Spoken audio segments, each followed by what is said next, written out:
es alumno nuestro de nuestra facultad y es greco-católico de Rumanía, aunque procede de Granada. Entonces, la idea era, él es seminarista, ¿no? Y está ahora en tercero, ¿no? Muy bien. Brillante alumno, buena persona. También su familia, a la cual he tenido la suerte de conocer, es estupenda. Y entonces pensaba que era interesante que un católico oriental, porque él es católico, no estamos aquí hablando de ecumenismo en este caso, como un católico oriental vive su fe y cómo, bueno, él se encuentra aquí entre nosotros. Entonces, le dejo la palabra para que cuente lo que le parezca oportuno. Bueno, pues muchas gracias. Entonces, sí, bueno, la primera cuestión, como ya se ha visto, es que nosotros somos católicos, ¿no? Con nosotros no hay ecumenismo, sino que hay unidad, ¿no? Es importante porque es verdad que hay muchos parecidos con los ortodoxos, pero hay una diferencia fundamental que es la unidad, ¿no? Esa túnica y que no tenía ninguna costura, ¿no? De Cristo, de la Iglesia. Pues bueno, para hablar un poco de todo lo que es Oriente y tal, qué es la Iglesia Ortodoxa, es que es un lío impresionante, ¿no? Entonces, yo pensé que sería bueno aclarar la cuestión de las tradiciones de la Iglesia, ¿no? Como ya sabréis, probablemente la Iglesia pues, se basa en unas tradiciones litúrgicas, ¿no? Que es sobre todo Jerusalén, Antioquía, Alejandría y Roma, pongamos, porque luego la tradición bizantina viene propiamente de la antioquena, ¿vale? Entonces, bueno, eso ya lo saben, y luego viene el cisma, todos lo saben, y se separa la Iglesia occidental de la oriental. La cuestión aquí es que, como venimos de la unidad y el cisma es que es más propiamente por razones políticas que por otra cosa, caemos en el dualismo de que oficialmente la Iglesia ortodoxa está dividida, pero luego es que hay un montonazo de grupos que ellos, pues por su fe, mantienen una unidad con Roma, ¿no?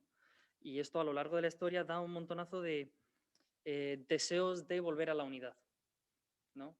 Bueno, entonces, esto nos llevaría directamente al Concilio de Florencia, siglo XV, donde se establecen los 4 puntos de diferencia fundamentales, ¿no? ¿Qué hay de diferente entre un ortodoxo y un católico? Pues claramente son la cuestión del el Papa, la Eucaristía, si es pan ácimo, si tiene levadura, ¿no? El purgatorio y el filioque. Son los 4 puntos de división, digamos. Bueno, pues en este marco nos encontramos un poco con las mal denominadas iglesias uniatas. El término uniata o el uniatismo es propiamente un término despectivo creado por las iglesias ortodoxas, aquellos grupos que buscaban la unión con Roma de nuevo. Entonces, yo de hecho tengo la experiencia de haberle preguntado un poquito a mala leche a un ortodoxo, a un sacerdote, en un acto ecuménico que qué pensaba de, de la iglesia greco-católica en Rumanía. Entonces, claro, él me dio una explicación política, ¿no? Pues por el territorio, pues ellos querían unos privilegios que el imperio austrohúngaro les podía dar y tal. Bueno, entonces esto es un poco pobre, aunque hay ciertamente dato histórico relativo, pero es un poco pobre, porque eso no explica el deseo continuo a lo largo de la historia de la unión, que es realmente el estado original de la Iglesia, ¿no? Es que los rumanos de rito bizantino que hay en Rumanía no deberían estar unidos de Roma. Es que eso debe ser así. Bueno, total. Entonces aquí, como vemos, hay una cuestión muy importante que es ¿qué es el rito? ¿Qué es la iglesia? No, porque por un lado está el rito bizantino, que no es el rito latino, ¿no? Va, pues bien todo. Pero es que ahora el rito latino hay ortodoxos y unidos a Roma, ¿no? Hay greco-católicos y ortodoxos. O sea, claro, ¿qué es un greco-católico? Porque es un término muy laxo, ¿no? Pues todo esto es muy lioso. Y para ponerlo fácil, es básicamente decir una cosa, bueno, porque iremos por la dimensión sobre todo eclesial ahora mismo. El rito es el bizantino, todos tenemos el mismo, ortodoxos y católicos. Ahora es una cuestión de iglesias. ellos en Rumanía, yo estoy hablando de Rumanía, es la iglesia autocéfala rumana. Y luego nosotros somos de lo que por el cisma fue la iglesia ortodoxa, acabó uniéndose a Roma, ¿no? Pues entonces, claro, y esto desarrolla el conocido rito rumano, ¿no? Que bueno, es un poco una cosa muy rara, porque el término rito puede ser muy laxo o muy preciso y entonces crea mucha confusión. Pero propiamente cuando se habla de rito hablamos de patrimonio litúrgico, teológico, espiritual y disciplinar. Y sobre todo hay cierta relación con las iglesias sui juris, que esta es otra cuestión bastante importante, y el rito, ¿no? Por lo cual cada iglesia sui juris se permite decir que es de rito propio. Entonces por eso la iglesia sui juris, bueno, en total son 24, son 23 orientales. Pues cada una tiene su propio rito. Vale, entonces esto, claro, nos lleva a una cuestión muy importante cuando nos encontramos, sobre todo como es en mi caso, orientales en la diáspora. Claro, España no es territorio de la Iglesia greco-católica rumana, como se puede imaginar uno. Entonces, pues uno descubre que aquí hay una pequeña confusión, que es que la Iglesia católica no es la Iglesia latina. ¿No? Esto es una cosa que hay mucha confusión. Yo es que lo escucho muchas veces y me da como pena, porque es que la Iglesia latina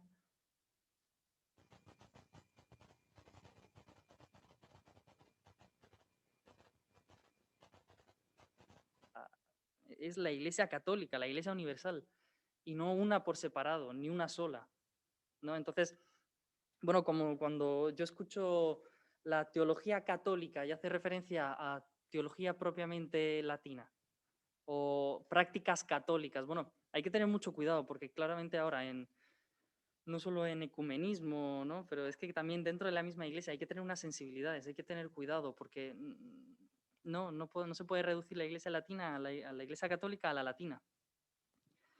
Y como ya he dicho, una cosa es el rito bizantino, otra cosa es la iglesia ortodoxa, ¿no? Aquí es lo mismo, es que también en algunos manuales hay ciertos problemas en la teología ortodoxa. Bueno, pues sí, pero hay que tener cuidado, depende a qué te estás refiriendo, porque es que a lo mejor los grecocatólicos también tienen la misma tradición de teología, ¿no?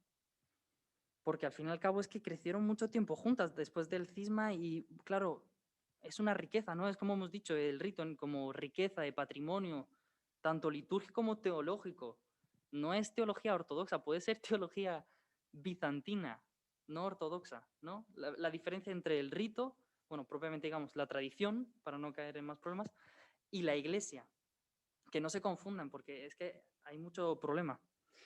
Vale, entonces, ¿qué más? Bueno, la iglesia sui juris es un tema muy, muy difícil porque son iglesias, son iglesias, ¿no? Es como la iglesia rumana y la iglesia ucraniana y tienen su cabeza. Claro, entonces aquí hay que tener mucho cuidado con el centralismo papal porque es que son iglesias que se mueven ya ellas por un canon, saben regirse, hay una cierta autonomía, ¿no? Claramente el Papa tiene potestad absoluta, inmediata, bueno, ya lo sabrán, pero que la tenga no significa que sea bueno que la use, sobre todo en ciertos momentos, ¿no? Entonces, claro, y esto encajamos otra vez el problema con Florencia, ¿no? La jurisdicción papal, por dónde entra, cómo cabe, ¿no? Luego he de decir que yo, por mi casa, tengo entendido que la cuestión de la Eucaristía, el pan que si tiene levadura o no, y el filioque, se pide más bien a la hora de la unidad el que se acepten en cuanto respeto. O sea, nosotros aceptamos que los latinos celebren el pan, pues como en la Eucaristía usen el pan que usen, ¿no? Y aceptamos que en el credo usen el filioque. Ahora, yo, por ejemplo, lo que es mi caso específico, yo no he recitado el filioque, vaya, pero en mi vida, en rumano, en la liturgia, nunca. Y eso yo, pues, ahora no sé, porque es verdad que la diáspora puede causar muchos problemas a la hora de verse ortodoxos y grecocatólicos juntos por solo, no, ser un momento de necesidad donde ya, mira, hay un sacerdote y es grecocatólico, ¿no? Pues si tú eres ortodoxo vas porque es la cuestión del rito, es lo que tú conoces. Y luego la cuestión eclesial no le importa realmente tanto a la gente. Vale, pues entonces yo quería meterme con todo esto, que es un poco más el peñazo, ¿no? Luego también es importante decir que las iglesias greco-católicas es un término un poco laxo y que realmente no significa mucho. Se dice iglesia greco-católica porque el griego era el idioma original del rito, ¿no? Pues el rito bizantino, pues en griego. Y como luego hay que poner un nombre, pues las que eran griegas y son iglesias y son católicas, pues iglesias greco-católicas. Ya está, no hay más. Vale, entonces, en mi caso, quería decirles un poco sobre la iglesia rumana. ¿Qué pasó? Pues había un obispo, Atanasi Ángel, ¿no? Que es un poco, él era ortodoxo, obispo ortodoxo y buscó la unidad. Se pone como fecha de unión 1700, porque es el año en el que se ratificó, pero propiamente la unidad se dio en el 1698. Vale, y es muy interesante en la historia de Rumanía este momento, porque a partir de la unidad, ¿qué pasa? Estamos en un país donde la gente se creía que eran de tradición eslava, pero es que a través de la unidad con Roma se funda lo que se llama la escuela del Ardeal. En rumano sería Școala Ardeleană, que es que estos descubren que realmente el rumano es un idioma romance, es que viene del latín, ¿no? Y bueno, esto es un boom. Y es muy interesante porque ya desde la unidad, cuando se aceptan los 4 puntos que Florencia establece, la liturgia de esta iglesia ya es en lengua vernácula. Y esto, vaya, es una novedad porque los ortodoxos solo empezarán a celebrar en rumano, que es el idioma en el que se celebra oficialmente, tanto ellos como nosotros, es hasta en 1863. O sea, es que es mucho tiempo y no, es muy interesante. Luego, sobre todo, es la relación que tiene la unidad de Rumanía, porque bueno, esto en la historia es un poco no, rara, territorios vienen, territorios va, pues la unión viene muy, muy, muy promovida por todo este movimiento intelectual basado en la Iglesia greco-católica y la unión con Roma a través de esta escuela, y que son los primeros documentos en rumano propiamente. Vale, ahora, el comunismo. Esto fue un golpe brutal en la Iglesia greco-católica rumana, al igual que en, bueno, casi todas y no todas en las iglesias greco-católicas, porque fue una barbaridad, fue una persecución sistemática, se puso, bueno, ilegalmente se estableció que la iglesia había sido abolida. Se hizo un sínodo, se juntaron a unos sacerdotes, hicieron firmar que la iglesia greco-católica se volvía a unir con la ortodoxa. Claro, esto es el factor que llevó al martirio de los obispos que el año pasado el Papa Francisco beatificó, el 2 de junio. Y entonces, bueno, pues yo quería comentarles un poco sobre estos obispos, porque me parece algo de novedad y es interesante, ya que son beatos, pues por lo menos los nombres que los hayan escuchado una vez. Y un poco, no, ¿por qué murieron? Es que estas personas murieron por la iglesia, murieron por la unidad de la iglesia. Y bueno, la verdad es que sí, tiene unos textos muy, muy bonitos donde me da la sensación de que es Ioan Suciu, que es que él decía que, bueno, ellos sufrieron por la iglesia y que aunque ahora sufren y ven la iglesia de Rumanía, imagínense, que la habían cerrado en clandestinidad absoluta, todo aquel que se pillara greco-católico se le condenaba a muerte y se le imputaba como misericordia cadena perpetua en unas cárceles horribles, horribles, donde veremos, por ejemplo, este que os he dicho, Ioan Suciu, él murió de hambre. Morir de hambre en la cárcel, es que además puestos a trabajos horribles, es un Basile Aftenie, torturado, Tit Liviu, es que murió de hipotermia. Y bueno, es que es una cosa impresionante. Alexandru Rusu murió de una infección de riñón. Ioan Balan, que murió, esto es muy curioso, no se sabe muy bien por qué, pero murió en el hospital trasladado directamente en el monasterio, porque al parecer el Estado usaba monasterios ortodoxos también como campos para, no de tortura, aunque también había tortura, sino simplemente de eso, de tenerlos en arresto domiciliario. Vale, entonces, esta gente, ¿por qué está en la cárcel? Porque se les quería que ellos firmaran el documento de abolición de la Iglesia greco-católica. ¿Cómo? A través de unirla a la ortodoxa. Estos rechazaron y murieron. Otros fueron sacerdotes, otros fueron, bueno, obligados y firmaron y se abolió. Entonces, esto nos abre un tema muy polémico, que es la cuestión de la unidad entre el nacionalismo ortodoxo, ¿no? La cuestión de la ortodoxia como iglesia y el Estado. Cuando vemos cosas así es que no tienen como no acabar mal, ¿no? Me refiero, la imagen de la iglesia ortodoxa fue bastante golpeada por estas cosas, porque realmente si tú vas de la mano con el Estado porque eres una iglesia pues nacionalista, como es el lema de los ortodoxos, yo es que lo vi hace 2 años en Rumanía, quien es rumano es ortodoxo. Ya, claro, es que con esa conciencia ahora tú tienes un Estado que ha perseguido a una iglesia y literalmente ha hecho mártires, pues, bueno, pues queda muy mal.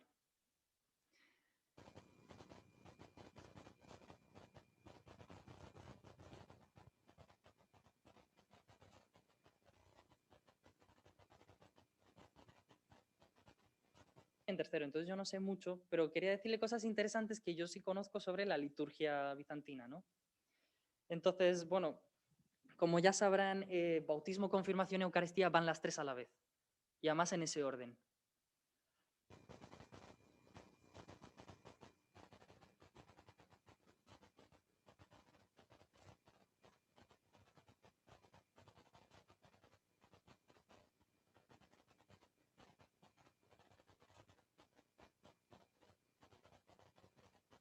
Aburre, ¿no? En la misa, como todo niño.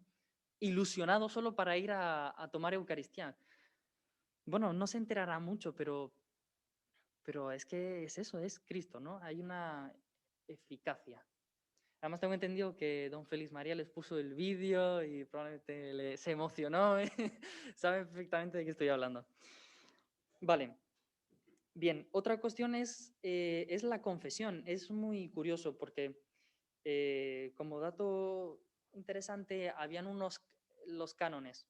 Bueno, el canon se dice en romano, es cuando uno se confiesa, pues te dan una penitencia, ¿no? Pues bueno, también puede ser por la influencia monástica que tiene toda la tradición bizantina, que es que estos cánones son conocidos por ser muy exagerados.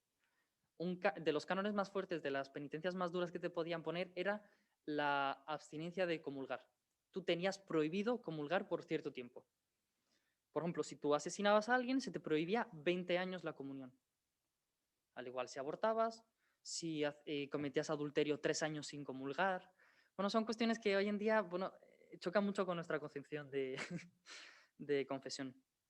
Hoy en día, sin embargo, son conocidas si no me equivoco, se llaman metanoias, que es hacerse el signo de la cruz. Entonces, en la tradición bizantina, hacerse el signo de la cruz es una penitencia. Es curioso porque, claro, dices, bueno, pero es que hacerse el signo de la cruz, ¿qué problema tiene? Pues que te dan 50 o 100 cruces. Dice, bueno, tú de penitencia haces 100 veces la metanoia, la cruz. Y es que el problema es que hay 2 tipos de metanoia, que es la corta, que es simplemente, bueno, bajas la mano y haces el señal de la cruz. Bueno, como sabréis, la tradición bizantina, los dedos 3, la Trinidad, y se hace para el otro lado. En vez de para la izquierda, para la derecha primero y luego la izquierda. Yo tengo entendido, aunque no estoy muy seguro, no puedo aportar bibliografía, la verdad, pero tengo entendido que es una cuestión de perspectivas, ¿no? Porque el sacerdote es quien bendice, quien recibe la bendición la recibiría, ¿no? En el lado derecho. ¿Entienden? Pues vale, pues esa es la corta, pero es que la larga es, te pones de rodillas y la cabeza toca el suelo. Luego te levantas y haces la señal de la cruz. Claro, hacer 50 de esas es una penitencia dura. Y es muy interesante porque la gente mayor que se confiesa, ¿qué pasa? Un hombre de 80 años no puede hacer 100 metanoias enfrente del iconostasio, ahí enfrente de las puertas. No puede, es que no puede. Entonces, hay muchas veces jóvenes que se quedan por la zona de alrededor y si alguna persona mayor necesita hacer la penitencia, estos lo hacen por ellos si les pagan un dinero. No, pero esto es cualquier persona, uno puede ir y cualquier te dice, oye, ven, te doy 20 euros si me haces 50 metanoias. Venga. No, es muy interesante porque también, bueno, hay un desprendimiento y se computa como válido, ¿no? Es interesante. Vale, la unción de los enfermos no se da solo a la gente que está a punto de morir, porque hay una dimensión espiritual. Es es el hombre que tiene el alma enferma, que el alma muere, ¿no? Es eso, la sanación del alma, no solo del cuerpo.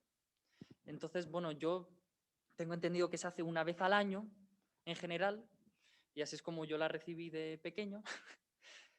Y luego, claramente, de momentos de necesidad, pues se da, pues como todo el mundo conoce. Vale, el matrimonio es curioso la cuestión de que en el rito latino, por ejemplo, vale, ¿quiénes son los celebrantes?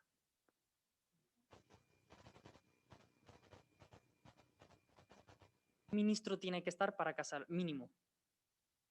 Un diácono, ¿no? Pues esto es absolutamente inviable en la tradición bizantina. El matrimonio se da en la bendición del sacerdote. Un diácono no puede casar en el rito bizantino, tiene que ser un sacerdote. Y luego otra cosa muy bonita que se puede remarcar es la cuestión de la coronación. Es un rito en el cual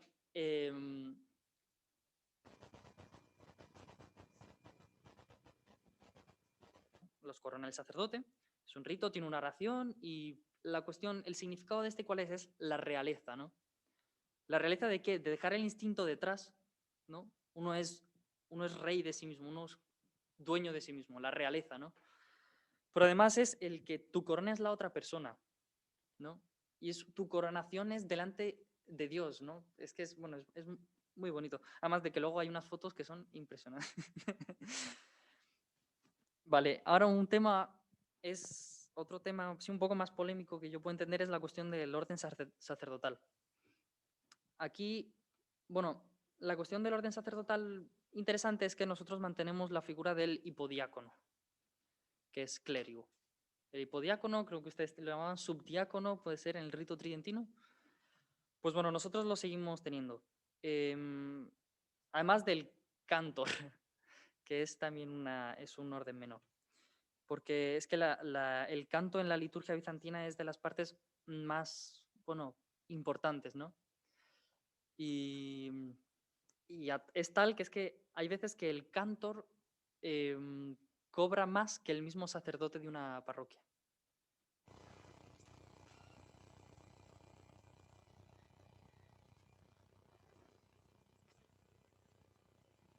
El cielo mal cantado es como estar en el infierno. Y es una experiencia notoria, es absolutamente imposible negarlo. Otra cuestión interesante es claramente, como todos esperan, la cuestión del matrimonio. Que el hombre casado, puede ser ordenado sacerdote. Casado no puede después ser ordenado parca, obispo.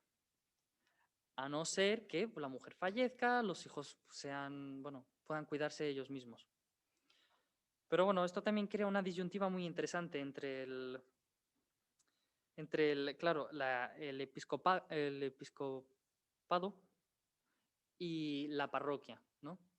Y es que en Rumanía, por ejemplo, si cualquier persona va a un pueblo como sacerdote célibe, nadie va a entender por qué la señora del sacerdote con los hijos se está escondiendo.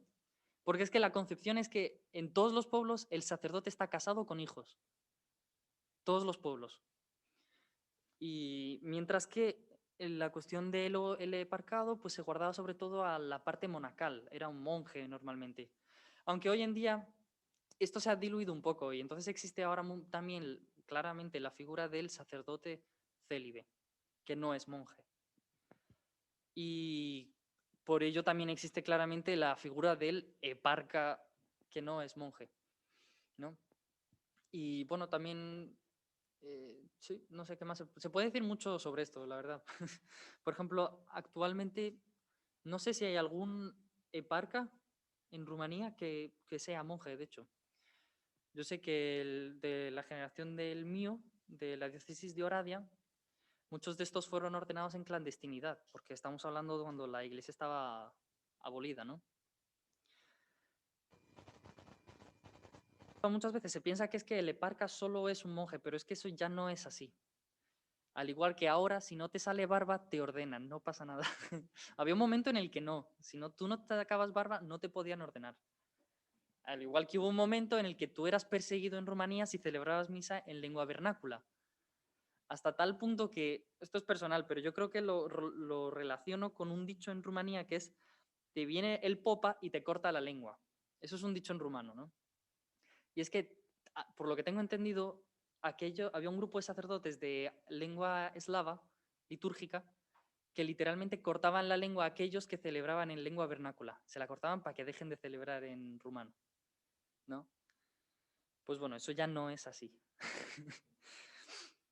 Muy bien, entonces, no sé, creo que, bueno, cualquier cuestión litúrgica ya me lo podéis preguntar. Yo no sé si os pondré a responder, pero con tal de preguntar, que se pregunte. Ahora quiero explicar un poco el iconostasio, porque yo creo que es una de las cosas más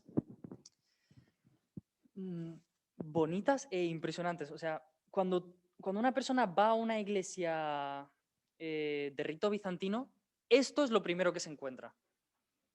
Entonces, claro, uno ve esto y dice, bueno, ¿qué es? Pues es el iconostasio, es un muro de iconos, ¿no? Fácil. Ahora, ¿qué pasa? Que tiene un orden. Tiene un orden y un sentido. Es 3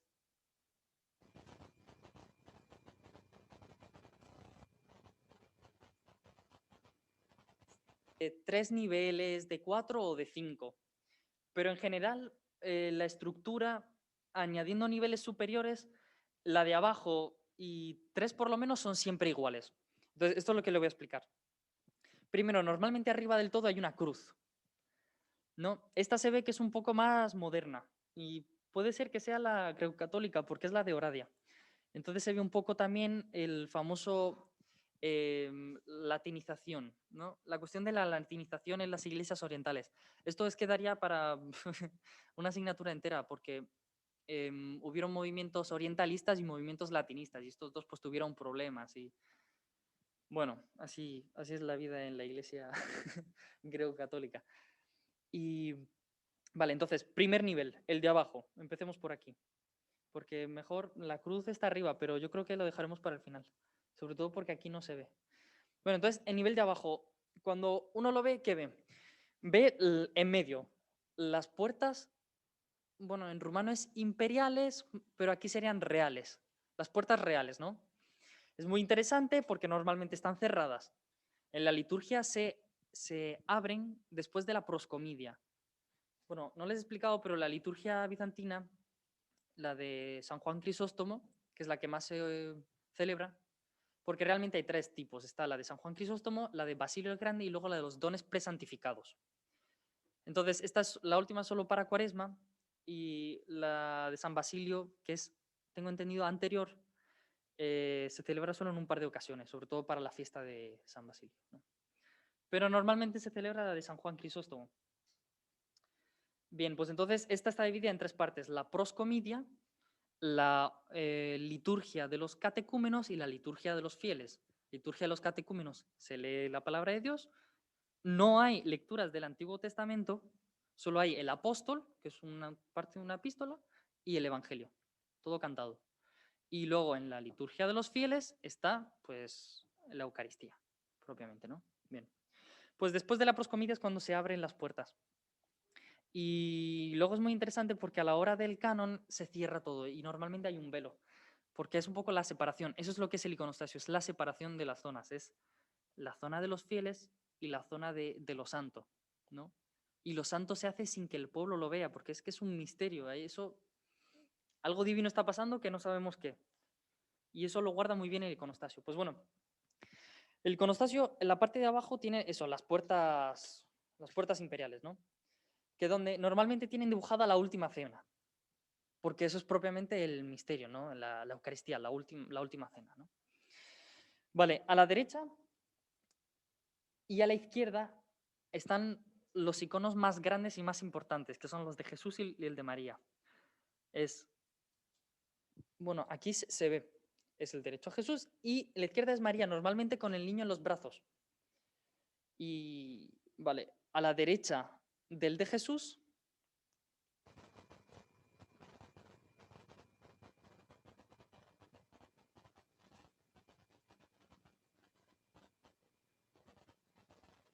de la izquierda es San Gabriel Arcángel, San Gabriel Arcángel, y el de la derecha es San Miguel Arcángel.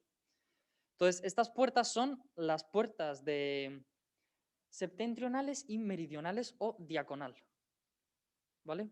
Entonces, hay una dinámica en la liturgia bizantina que es siempre se entra a la zona del altar por la derecha y se sale por la izquierda. ¿Vale? Pues claro, en las procesiones es como se ve. Solo el sacerdote entra o puede salir por la zona de medio, pero es en contadas ocasiones. En una iglesia se ve un iconostasio. ¿De quién es la iglesia? ¿Cómo se sabe? Pues se sabe por el iconostasio. Es el icono de la derecha de la puerta de la derecha, claramente. ¿Vale? Es la de la derecha del todo. Ahí se ve quién es el patrón o cuál es la festividad de culto fuerte en la iglesia. ¿Vale? Bueno, luego al final, a la izquierda del todo suele haber un San Juan Bautista o un San Nicolás. Primer nivel. Empezamos. Esto es, vale, el de abajo. Primer nivel. Normalmente son las 12 fiestas reales, que son 12 fiestas de 12 momentos de la vida de Jesús. Y es muy curioso porque encaja bastante bien con Misterios del Rosario. Estaba hablándolo con mi padre y él, claro, nos dimos cuenta ahí, cuando él me estaba diciendo, cuando le pregunté cuáles son las 12 fiestas reales, empezó a enumerar literalmente los misterios del Rosario, porque es anunciación, nacimiento, presentación, pérdida del tiempo, bautismo, transfiguración, entrada a Jerusalén. Esta es un poco más. Última cena, muerte, resurrección, ascensión y Pentecostés. Como se ven, son los misterios fuertes en el fondo de la vida de Jesús. El siguiente nivel son los 12 apóstoles y luego están los 12 profetas. Puede haber otro más, que son o 12 momentos del Nuevo Testamento porque pueden ser de 5. Es que los rusos, por ejemplo, tienen unos iconostasios enormes. Normalmente los griegos llegan hasta mitad, pero los rusos llegan hasta el techo, arriba del todo. También se entiende por las zonas de bosque que tienen. Tienen material para hacerlo y lo hacen. Pues pueden ser eso, 12 patriarcas. 12 momentos del Nuevo Testamento o 12 patriarcas. Muy bien. Y muy curioso. Todo está cubierto en iconos, tanto por dentro como por fuera del iconostasio, como el mismo iconostasio, como las paredes de los fieles, como fuera de las paredes de la iglesia. ¿Quiénes hay fuera de las paredes de la iglesia? Pues bueno, depende de la iglesia, ¿no? Puede haber, pues, como son los monasterios de la zona norte de Moldova, pueden haber el fin del mundo, ¿no? Puede estar eso, escenificación del apocalipsis, o puede ser, bueno, cada uno depende. Pero es muy curioso porque es el único sitio donde hay filósofos clásicos. Hay iconos de filósofos clásicos. Entonces es muy gracioso porque la gente que no sabe puedes encontrarte perfectamente a gente besando a Sócrates. Porque es que así es como el icono, bueno, en el fondo, ¿qué se hace con el icono? Pues uno lo venera, ¿no? Entonces tú vas, te haces el signo de la cruz y le das un beso, ¿no? Es el acto de veneración. Y esto se hace sobre todo con un icono que hay o en la entrada o en mitad, justo enfrente de las puertas imperiales, o a la izquierda un poco, está el icono de ese día. ¿Qué domingo es el que estamos celebrando hoy? Pues hoy es el domingo de, bueno, la transfiguración o la epifanía. Pues cada domingo se cambia el icono, si se puede. Y si no, se ponen los iconos fuertes y hay iconos, un pantocrátor o algo así, que se queda durante el resto del año. Muy bien, pues esto es todo lo que yo quería decir. Espero no haberme liado mucho. Y si pueden encenderme la luz, por favor. Ahora, si quieren preguntas o no, yo lo que viene. Muchas gracias, muy interesante. Yo no sé si habrá alguna pregunta, alguna... Bueno, muchas gracias, Dominic. Será muy interesante. Me da mucha alegría el encuentro contigo. Y bueno, me gusta preguntar sobre práctica de cuaresma como greco-católico. ¿Hay distinción con católicos o también algo parecido con ortodoxos? Gracias.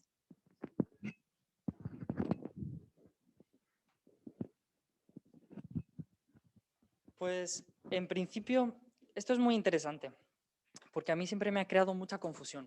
En principio sí, uno sigue lo que es la tradición, porque esto es una cuestión de tradición, no es una cuestión eclesiológica, digamos. No es que los ortodoxos lo hagan así, es que la tradición bizantina la hace así.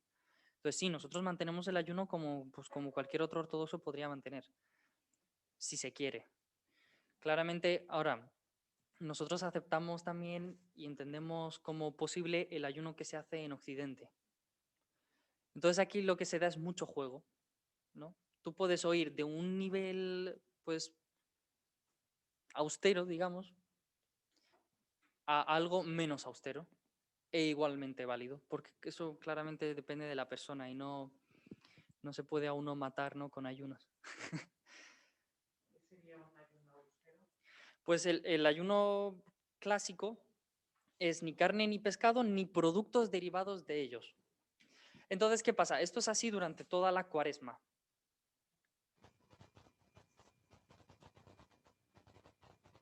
Solemnidad se da lo que se llama liberación, que se te libra de pescado, por ejemplo. Tú ese día puedes comer pescado o puedes comer productos lácteos, ¿no? Por ejemplo.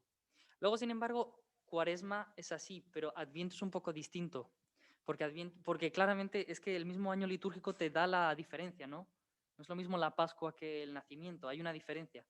Pues, ¿qué pasa en Adviento? En Adviento todos los fines de semana tienes liberación de pescado, como norma. Y luego ya, pues lo mismo, cada día, pues si tiene una solemnidad, pues se permite, sí, una u otra. Muy bien. Gracias, por la pregunta. ¿Más preguntas? ¿Alguna pregunta más?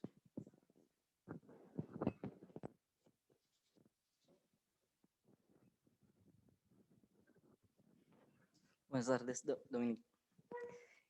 Soy Mark de Filipinas y acá estamos celebrando también 500 años de nuestra fe, que solo hemos conocido el rito romano, por cierto, rito latino, perdón. Mi pregunta primero es, no, decías, hablabas de los ritos, ¿no? Rito latino, rito bizantino y tal.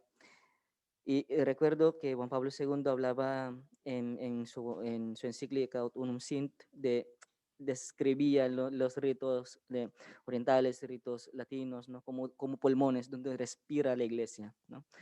No sería, la pregunta es, ¿no sería también bien, ¿no?, aprovechar ¿no?, las riquezas y las diversidades de cada rito como también como manera de enriquecer la iglesia, ¿no? Porque nos dijiste que nunca jamás habías pronunciado en el credo el filioque.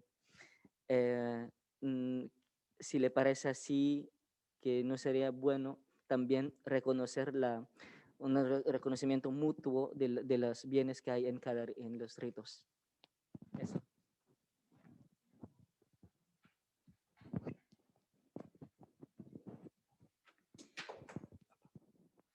Pues bueno, gracias por la pregunta, Marc. Y bueno, felicidades por los 500 años, ¿no? Pues bueno, sí, claramente, claramente. Y esto se ve especialmente en las iglesias, bueno, no solo greco-católicas, porque hay más tipos de orientales. Entonces, otro problema de la nomenclatura es que oriental no significa nada, ¿no? Oriental, para nosotros los orientales son los de Antioquía, por ejemplo, ¿no?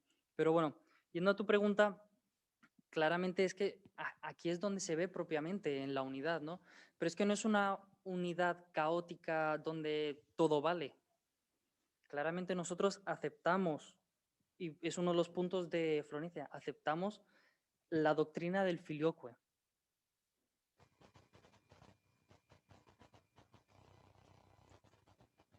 Ganado de una manera distinta, ¿no? Entonces, pues cada uno es fiel a su tradición. Es que si a mí ahora alguien me dijera, no, es que tú tienes que decir el filioque porque así no, la unidad y la riqueza crece. Bueno, pues no, porque en principio, para empezar, es que no forma parte de mi tradición. Para continuar, yo no lo lucho. Pero es que para terminar no tiene ningún sentido que yo lo diga desde mi tradición, porque es como si yo les dijera a ustedes que no, que es que tienen que celebrar con pan. No por la riqueza de... No, porque nosotros lo hacemos así, que sí, que venga, venid con nosotros. Bueno, pero es que nosotros lo hacemos así y ustedes lo hacen así y tampoco pasa nada. ¿Por qué? Porque no es lo importante, ¿no? No es importante si filioque o dia tu huyu. Pues bueno, ¿qué pasa? Que estamos diciendo lo mismo de distinto modo. Y eso es lo que hay que entender. Y ahí es realmente donde se ve la riqueza de una iglesia con otra, no en el que yo coja un término y ustedes cojan otro, porque eso es un poco bonito, pero falso, ¿no? Realmente hay más riqueza en el mutuo reconocimiento de la verdad con sus matices, en sus tradiciones. Veo yo, esto es mi opinión en el fondo. Sí. ¿Tienes alguna duda más? Asumir otro, sino que de entrada es como a veces ha hecho en Filipinas también, porque desde el mismo rito latino, de reforma extraordinaria, a veces hay choques porque hay una negación, hay un rechazo principal al otro.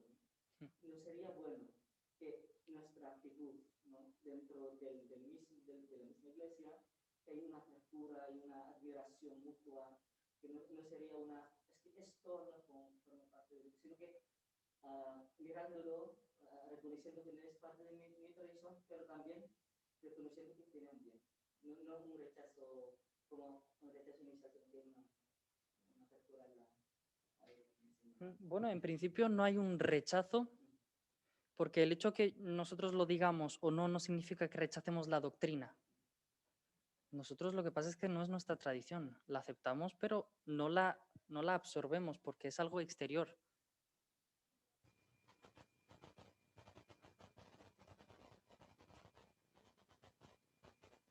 La iglesia latina, que lógicamente aceptamos la fórmula oriental, ¿no? Pero se acepta él por decirla también en las iglesias. Sí, por supuesto, faltaría más.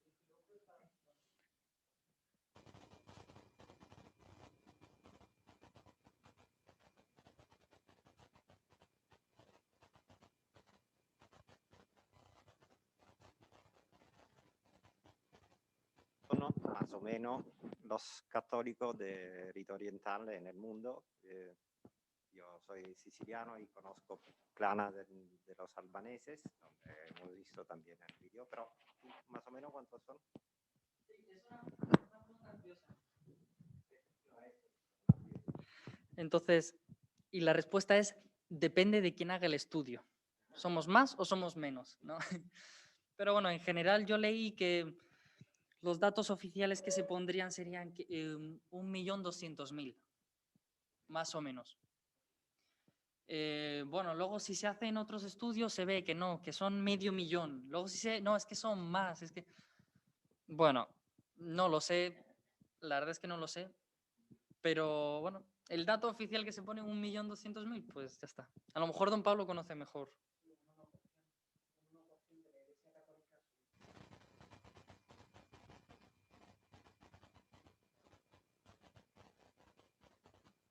Gracias a Dominique y nada, yo creo que se merece un aplauso.